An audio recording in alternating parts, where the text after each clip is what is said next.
Welcome to the Salmon Runs YouTube. Enjoy the video. In this video, I will show you how to register for a SuperCell ID. First, open any SuperCell game on your device, like Clash of Clans or Brawl Stars.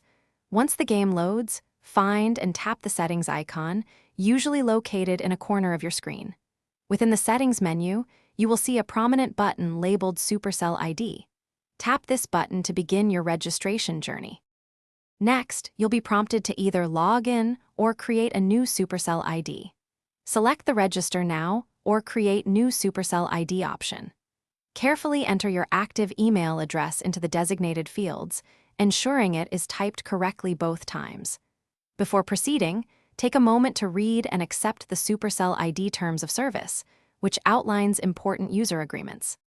After entering your email, SuperCell will send a verification code to that address. Open your email application and look for a message from SuperCell. Inside, you will find a unique 6-digit code. Return to your game and carefully input this code into the provided space.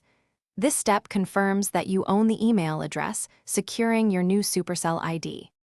Congratulations, your SuperCell ID is now active. With it, your game progress is securely saved, allowing you to play on any device without losing data. You can also effortlessly switch between different game accounts, managing up to 5 separate profiles. Plus, enjoy exclusive in-game rewards and content available only to SuperCell ID users, enhancing your gaming experience. Thanks for watching. Consider subscribing if we helped you.